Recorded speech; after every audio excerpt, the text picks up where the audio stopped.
displayed her inexhaustive patience of offering rapt attention to all the members deliberating on the budget.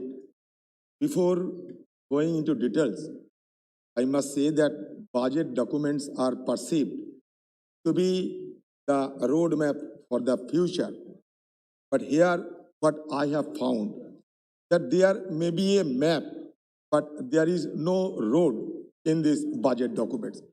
If the budget document is nothing but a sheer rigmaroles and rambling stories coupled with enigmatic and intricate words, much to the confusion of the common people.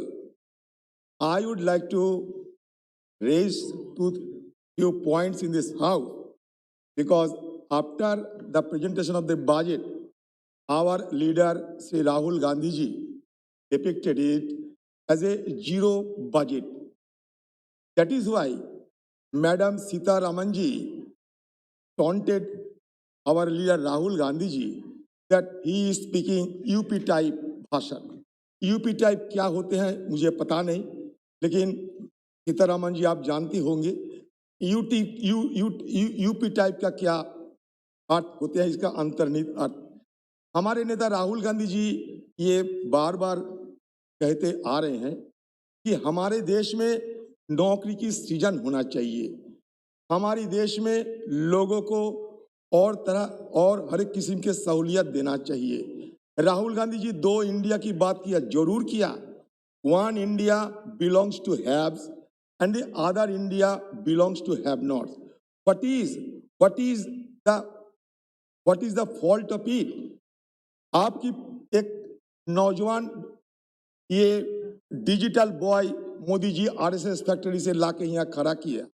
उन्होंने कल भाषण में बोलते रहे कि socialism के चलते हमारा देश तहस नहस हो गए. नेहरू जी की सोशलिज्म की अंतर्निहित अर्थ सबको समझना चाहिए. नेहरू जी ये कहते socialistic pattern in our society. 1955 में जब आबादी सेशन में नेशनल ये कहा था कि socialistic pattern in our society. इसमें क्या गलती है, इसकी अंतर्निहित अर्थ आपको समझ नहीं आते हैं. इसका मतलब ये नहीं कि नेहरू जी को ये बड़ी सदन में गाली गलौज किया जाए. ये डिजिटल बॉय, ये डिजिटल जो बॉय यहाँ कहते थे कि हिंदुस्तान में कोई अनएम्प्लॉयमेंट है ही नहीं, एक ही अनएम्प्लॉयड है हमारे लीडर राहुल जी. अच्छा किया आपने. हमारे लीडर जब करवा सच बोलते हैं आपको जलन जरूर होंगे और आप उनको खिलाफ गाली गलौज देंगे, इसमें कोई हमें दिक्कत नहीं. लेकिन आपकी सरकार की राज्यसभा में कल बजट में क्या कहा, हम उल्लेख करता हूं इंडियन एक्सप्रेस की आज की तारीख की जो न्यूज निकली उसका उल्लेख करना चाहते हैं. On Wednesday during the debate on budget 2020-23 the government inform Rajya Sabha that more than 25,000 Indians died by suicide due to either unemployment or indebtedness between 2018 and 2020. Please don't quote the Rajya Sabha. Why? No. Yet not Rajya Sabha, it is paper. It is paper. You can quote the paper. Indian Express paper. Yes, you can quote the paper. No, it is paper. What is this? No. According to the data, suicide among the unemployed have been increasing and touched a high of 3548 in 2020. The growing stress due to unemployment is in line with the persistently high levels of unemployment by the government's own, no Rajya Sabha, government's own annual surveys known as the periodic labor force survey. इसका मतलब क्या होता है, इस सदन में कहा जाता है कोई अनएम्प्लॉयमेंट नहीं है, दूसरी सदन में सरकार की अपनी सर्वे, मेरे सर्वे नहीं, सरकार की अपनी सर्वे कहते हैं कि हमारे देश में लेबर फोर्स पार्टिसिपेशन अभी कम है. मतलब हमारे निर्मला सीतारमण जी मुझसे ज्यादा इस विषय पे जरूर उनकी जानकारी होगी. तो मैं ये सलाह दूंगा ये सत्तापक्ष की सारे नेताओं को, सारे नुमाइंदे को, ये कहावत है एम्प्टी वेसल साउंड्स मच. आप बिना जानकारी लेते हुए, बिना समझते हुए आप नेहरू जी के खिलाफ बात कहते हैं, उनकी आलोचना करते हैं। ये हमारी जो गरिमा सदन की एक गरिमा को भूलुंठित करते हैं। मैं जरूर हमारी वित्त मंत्री जी से ये आशा करूंगा कि उन्होंने इस तरीके की बयानबाजी को कभी सराहना ना करे, क्योंकि कल जब देखता था कि उन्होंने टेबल थपथपाती थी तो मुझे बहुत बुरा लगी। ये ड्रेस एंड अमर्त्य सेन क्या कहे जानते हैं?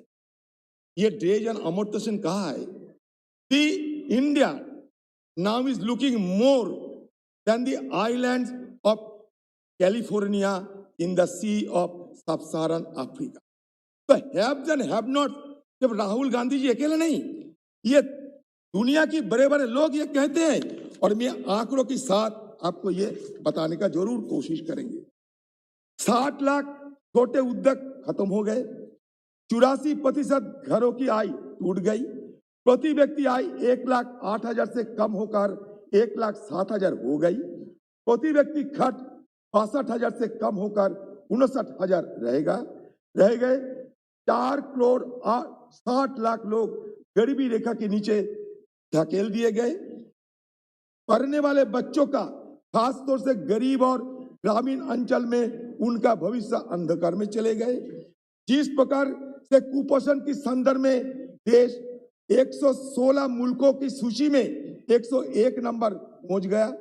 बेरोजगारी शहरों में 8% पार कर गई है और गांव में 6%, और जो मुद्रास्फीति है, महंगाई जो है वो 12% को पार कर गई, और कंज्यूमर प्राइस इन्फ्लेशन भी 6% को पार कर गई। इसलिए ये बजट का सार अगर देखे तो ये जरूर कहूंगा, it is the budget which may be summarised as a zilch. इसमें कुछ है ही नहीं, कोई सार नहीं है, हवाबाजी जरूर हुए हैं, लेकिन हकीकत कुछ अलग बयान देते हैं। देश के गरीब के प्रति, देश की नौकरी पेशा व्यक्ति के प्रति, देश के मध्यम वर्ग के प्रति, देश के किसान के प्रति, देश के अनुसूचित जाति और जनजातियों के लोगों के प्रति, और ग्रामीण अंचल में रहने वाले, शहरों में रहने वाले साधारण मजदूर के प्रति ये क्रूर मजाक ये देश लोग ये इस देश के लोगों के साथ है। इसलिए प्लीज आप बैठिए ना। इस देश के गरीब प्लीज के नो प्रति, interruption. Nothing will go on record except the speech of Adhir Ranjan ji. देश के अनुसूचित जाति के प्रति ये Nothing will go on record except the Modi speech ji, of Adhir Ranjan ji. Modi ji Please, Hindustan आप को बैठिए, सपना दिखाया था, मोदी जी हिंदुस्तान का सपना दिखाया था, हम अच्छे दिन लाएंगे। अब हिंदुस्तान की बेरोजगार क्या Please कहते don't जानते हैं? please. मोदी जी लौटा दे मेरे बीते बुरे दिन, मोदी लौटा दे मेरे बीते बुरे दिन। ये हम नहीं कहते, हिंदुस्तान में एक शब्द नहीं है। महंगाई पर नियंत्रण के लिए बजट में एक शब्द नहीं है। गरीब तक पैसा पहुंचाने के लिए बजट में एक शब्द नहीं है। बजट में किसी वर्ग को टैक्स रिलीफ देने के लिए एक शब्द नहीं है। लोक कल्याण की जैसी रद्दी की टोकरी में फेंक दिया गया है।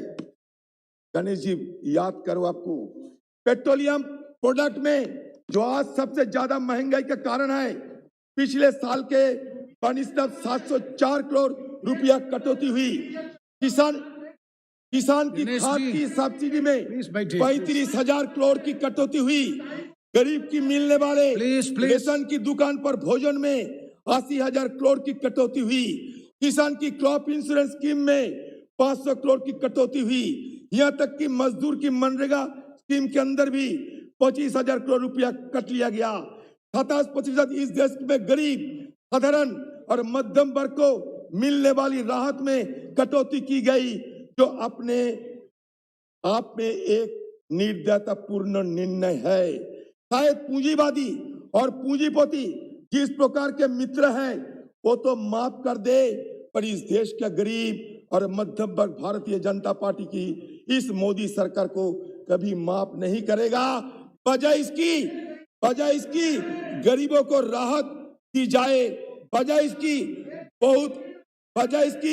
बहुत अमीर 142 लोग जो है जिनकी पूंजी 23,14,000 करोड़ से बढ़कर आज 53,16,000 करोड़ हो गई।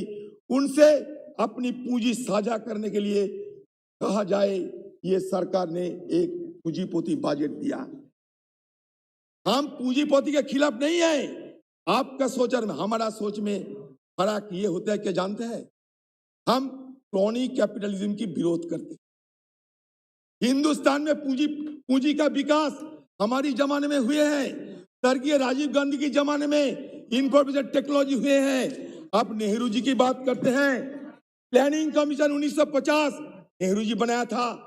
Election commission 1950 Nehru ji, supreme court 1950 Nehru ji, RBI 1949 Nehru ji, finance commission 1952 Nehru ji, national development council 1952 Nehru ji, Indian statistics institute Nehru ji, national council for applied economic research Nehru ji, central statistical organisation Nehru ji, national survey जिसको आप हर वक्त जिक्र करते हैं नेहरू जी। प्लीज, अरे आपका स्पीकर काउंट करेगा, मिनिस्टर भी है रिप्लाई में।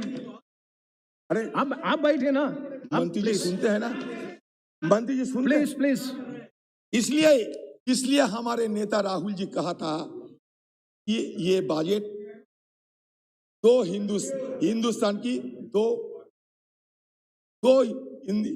की बजट है। एक इंडिया है, एक भारत है। One belongs to have and another belongs to have not. इसमें क्या गलती है? अच्छा बता रहे हैं आपको, चिंता ना करो। या कल परसों गाना भी होते थे हमारे जयंत सिन्हा जी, उनको तो देखने में लगता है प्रोजेक्ट पर्सनालिटी, फिर उन्होंने भी रोमांटिक बन गए, गाना गाने लगे कि काम किया तो डरना क्या वगैरह वगैरह। लौता जी की भी उन्होंने जिक्र करने लगे। तो मैं ये जरूर कहूंगा, सजन रे झूठ मत बोलो, खुदा के पास जाना है, ना हाथी है ना घोड़ा है, पैदल ही वहां जाना है, ये भी थोड़ा याद कर लो। मैं ये कहता हूं, अब बताइए, सत्ता पे आने का समय मोदी जी ये नहीं कहा था कि 2 करोड़ महीने नौकरी देंगे? अभी इन 7 years, instead of creating 14 crore jobs, 12 crore 20 lakh jobs have been lost in last 2 years alone. मेरी ये नहीं, ऑक्सफैम रिपोर्ट है। Unemployment is at 7.9% in January 2022. Unemployment rate for those between the age bracket of 20 to 28 years is 28%.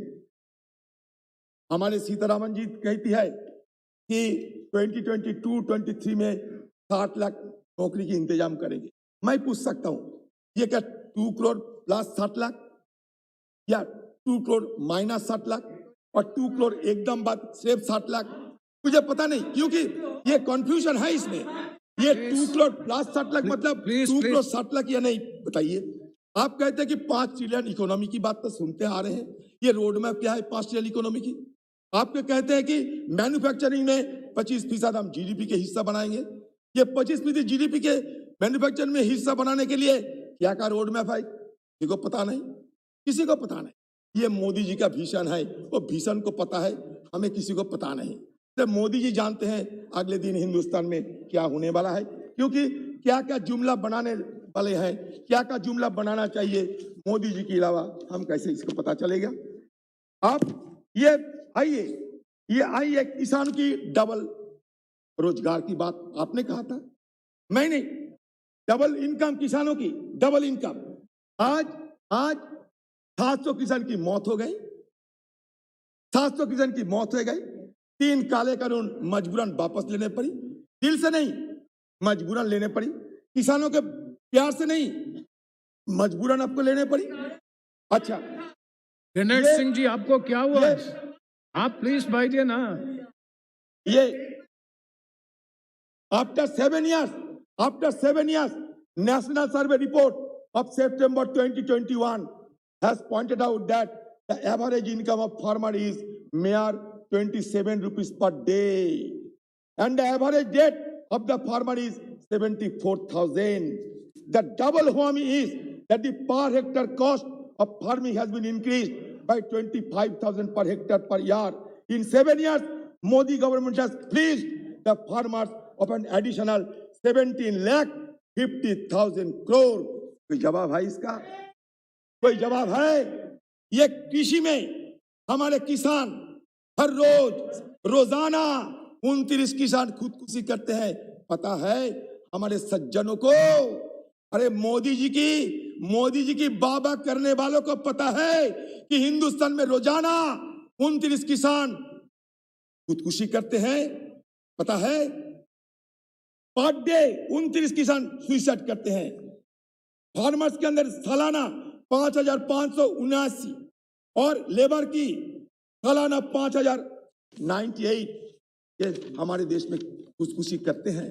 इसलिए किसान अब कहते हैं मोदी जी लौटा दे मुझे बीते बुरे दिन। मोदी जी आपका अच्छा दिन हमें जरूरत नहीं है, मोदी लौटा दे हमें बीते बुरे दिन। ऐसा तो हमारे हालात नहीं थे, आज जो जर्जर की हालत में हम गुजार रहे हैं। ये आपकी बजट में देखिए खाद में कटौती हुई है, देखिए 27% सब्सिडी में कटौती हुई है। किसके लिए? ये कैपिटलिस्ट की जय जयगान है। हो गया हम लोग मिक्स्ड इकोनॉमी की शुरुआत की थी। जवाहरलाल नेहरू जी की यह सपना था कि हिंदुस्तान में रेवोल्यूशन नहीं एवोल्यूशन होना चाहिए, रिफॉर्म के चलते हिंदुस्तान में बदलाव होना चाहिए। Without letting even a drop of blood हमारी सरकार ने हिंदुस्तान में क्रांति किया। आज तो बड़ी बड़ी बात करते हैं मोदी जी 80% लोगों को हमने राशन दिया। ये क्या सोशलिज्म नहीं है तो क्या है? बताइए, ये सोशलिज्म नहीं है तो क्या है? हमारे नेत्री मैडम सोनिया गांधी, मनमोहन सिंह जी सब मिलकर फैसला किया था कि राइट टू फूड हमें देना चाहिए। ये सोशलिज्म नहीं तो क्या है? ये मनरेगा की सोशलिज्म की सोच में नहीं है। बताइए आप सोच क्या है? Right to information, right to forest, ये सोच तो सोशलिज्म के होते हैं। हाँ, राइट टू एजुकेशन सोशलिज्म की सोच है, राइट टू हेल्थ सोशलिज्म की सोच है। सोच किसका है ये आपको जानकारी नहीं है? हम जानते हैं मोदी जी को खुश करने के लिए आप लोग दिन रात मेहनत करते हैं। आम लोगों की सेवा करने के लिए मेहनत कीजिए। मोदी जी देश की सबसे बड़ा सेवक है, मानते हैं मोदी जी देश का सबसे बड़ा सेवक है। जिन सेवक को अपने हवाई जहाज के लिए 4,500 करोड़ रुपया खर्चा करना पड़ता, जिस सेवक को अपनी गाड़ी चढ़ने के लिए 16 करोड़ रुपया खरीद करके गाड़ी खरीदना पड़ता, ये सेवक है। हमारे जवान को लेकर बहुत बड़ा बात होते हैं। 1 रैंक 1 पेंशन चालू हुई, बताइए मैडम, बताइए आप 1 रैंक 1 पेंशन चालू हुई, 80 लाख ब्लैक मनी लौटाई आपने लौटाई? आपको पूछना चाहते हैं मैं, इसलिए कुछ कहने का पहले कुछ सोच के बताइए, अच्छा लगेगा। हम भी तर्क चाहते हैं। मैं छोटा सा एक मिसाल के तौर पर आपको कहना चाहते हैं। क्रूड ऑयल 2014 में $109 पर बैरल था। उस समय हिंदुस्तान में पर लीटर पेट्रोल की भाव था 68 रुपया। अभी 2022 साल क्रूड ऑयल अंतर्जातिक मार्केट में क्रूड ऑयल की भाव 78.85 पर बैरल। कितना वृद्धि है? वृद्धि नहीं है, कम हुई है। हमारी तुलना कम हुई है 28%, लेकिन आप कितने दाम लेते हैं? 110 रुपया पर लीटर, मतलब दामों में इजाफा 62%। डीजल में दामों में इजाफा हमारी तुलना में 67%। एलपीजी में हमारी तुलना आपकी जमाने में इजाफा 117%। टमाटो में आज टमाटो हमारी जमाने में 18 रुपया किलो था, आज 35 रुपया किलो। कितना इजाफा? 84%। कैप्सिकम हमारी जमाने में 33 रुपया 1 किलो, आज 72 रुपया 1 किलो, इजाफा 118%। आप क्या कहोगे? एक के बाद मस्टर्ड ऑयल हमारी जमाने में 90 रुपया, आज हो गया 185 रुपया पर लीटर, मतलब 105% इजाफा। कोकोनट ऑयल हमारी जमाने में थे 145 रुपया पर लीटर, अब हो गए 370 पर लीटर, 114% इसका इजाफा हुई। ग्राउंड नट 140 रुपया लीटर थी, आज हो गए 190 पर लीटर, 36% इजाफा हुई। वनस्पति, आप ज्यादा वेजिटेरियन होता है, वनस्पति का जरूर खाते हैं। हमारी जमाने में आज 85 रुपया 1 किलो, अभी 138 रुपया 1 किलो, इजाफा 63%। तूर दाल 47% इजाफा हुई। उड़द दाल 34% इजाफा हुई। मसूर दाल 47% इजाफा हुई। ग्राम दाल 70% इजाफा हुई। क्या कहोगे आप? क्या कहोगे? इसलिए हिंदुस्तान की आम जनता कहते हैं, क्या कहते हैं? मोदी लौटा दे हमें बीते बुरे दिन, मोदी लौटा दे हमें बीते बुरे दिन। ये आज की आम जनता ये कहते हैं। आप ये बैंकिंग सेक्टर में क्या किया आपने? 5,35,000 करोड़ तो पिछले 7 साल और 6 महीना में बैंकिंग इंडस्ट्री से धोखाधड़ी हो चुकी है। मतलब लोग धोखा करके बैंकों का 5,35,000 करोड़ रुपया लेकर गायब हो चुके हैं। मतलब लोग गायब हो चुके हैं। और वो कौन है? वो है हमारे मेहुल भाई। वो कौन है? हमारे संदेशरा भाई। कौन है लोग? नीरव मोदी भाई। कौन है ये लोग? विजय माल्या भाई, जिनकी आए दिन हम किसी कोई सुदूर बीच पर, एक्सोटिक बीच पर उनकी फोटो देखते हैं। कभी वो क्रिकेट मैच देखते हैं, हम दिखाई देते हैं टीवी स्क्रीन पर मोदी सरकार ने उनकी अपनी मौन सहमति दे रखी है। तो बैंकिंग इंडस्ट्री का पहला हाल तो ये किया कि पिछले 7 साल और 6 महीने फ्रॉड कितना हुआ? 5,35,000 करोड़। 5,35,000 करोड़ ये खर्च धोखा देके भाग गए। 7 साल, एक मिनट सुन लीजिए, 7 साल फ्रॉम 2014 से 2021 के बीच सरकारी बैंकों का, पब्लिक सेक्टर बैंक का जो ग्रॉस एनपीए है वो 4 गुना से बड़ा है। The gross NPA the PSB और 4 times of gross NPA of the preceding 7 years. मतलब हम 2014 से लेकर 2021 के बीच अगर ग्रॉस एनपीए का एडिशन देखे और उसकी तुलना 2007 से 2014 के बीच के ग्रॉस एनपीए से करे तो ग्रॉस एनपीए की बढ़ोतरी हुई है 4 गुना। ग्रॉस एनपीए 4 गुना बढ़ चुके हैं। टोटल बैंक फ्रॉड हो चुके हैं 5,35,000 करोड़, जिसको हम कह सकते हैं 5.3 ट्रिलियन डॉलर रुपया। अगर हम ये पता लगाए कि पिछले 7 सालों में कितने लोन राइट अप किया गया तो सरकारी बैंकों के मतलब कितने लोन को बट्टे खाते में डाला गया है, तो 2014 से 2021 तक चौंकाने वाले आंकड़ा है। यह मध्य अगर हम तुलना करें 2014 से 2024 को तो बट्टे खाते में 25 गुना ज्यादा पैसा डाल चुकी है मोदी सरकार इन सब बैंकिंग इंडस्ट्री को। इस कगार पर पहुंचने के बाद अगर आप पूछेंगे मोदी सरकार आपका प्लान क्या है इस इंडस्ट्री के बारे में, तो उनका एक ही प्लान है, सरकारी बैंकों को अपना दोस्तों को बेच दो, बेच दें, ये मकसद है। आगे चलते हैं।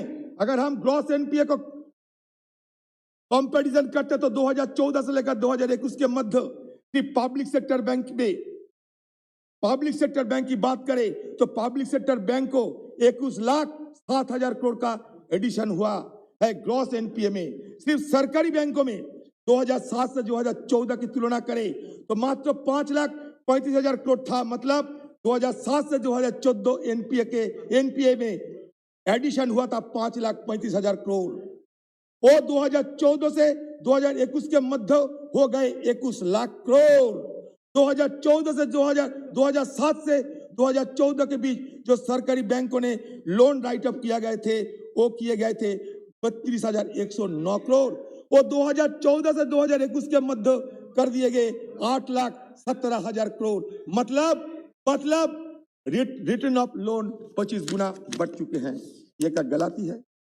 ये क्या अरे बताइए ना, हमारे मंत्री जी कहिए गलत है। मैं मान लेगा मंत्री जी कहे गलत है, ये हमारे आंकड़े गलत पेश करना हमारा ये नहीं है। हमारा ये आइए कुछ नहीं हुआ, कुछ नहीं। हम दिखाने चाहते हैं ये रेल के बारे में बहुत कुछ कहते हैं कि हम रेल ये करेंगे वो करेंगे। रेल को हम 400 वंदे भारत रेल देंगे। तो 4 से वंदे भारत रेल देने के लिए ये सरकार की क्या जरूरत पड़ेगी, मैं ये बताते हैं। वंदे भारत ट्रेन सरकार कहती है कि 400 वंदे भारत ट्रेन हम देंगे। Vande Bharat rakes are tendered to 3 Indian Railways factories, ICF, RCF and MCF. RCF Kapurthala, NCF, MCF, Raebareli are not even ready to begin manufacture of Vande Bharat rakes. ICF Chennai has delivered just 2 Vande Bharat rakes so far since 2018. The existing target was 104 rakes by 2024.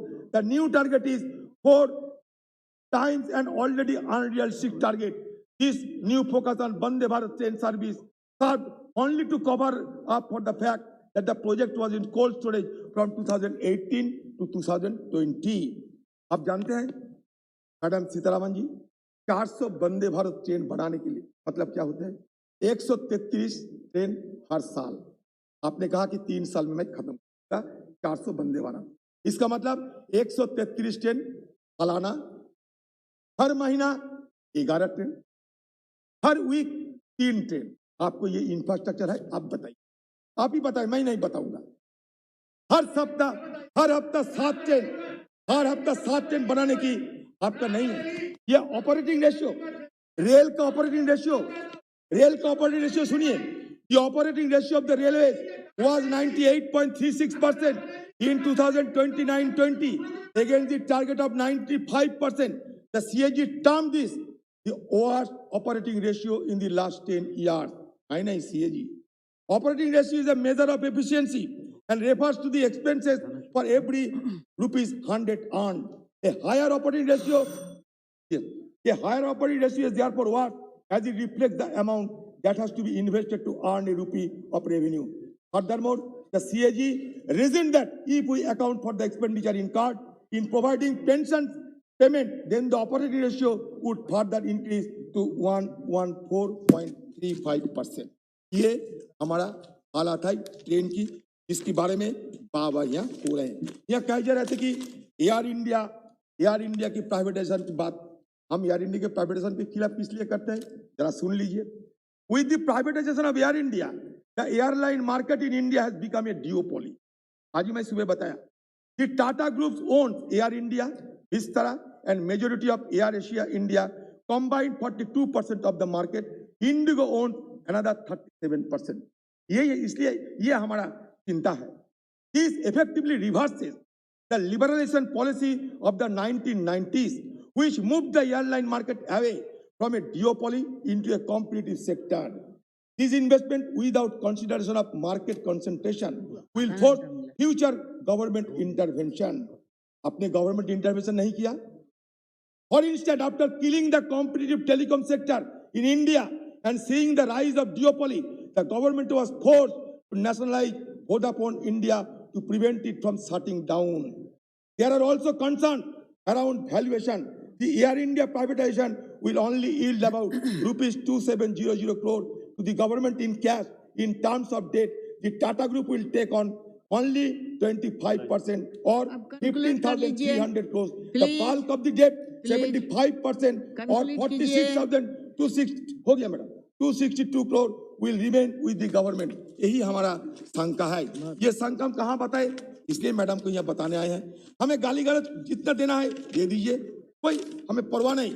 हमें इसलिए परवाह नहीं क्योंकि चुनौतियों से यार कभी डरना नहीं, जीने के पहले तुम्हें मरना नहीं।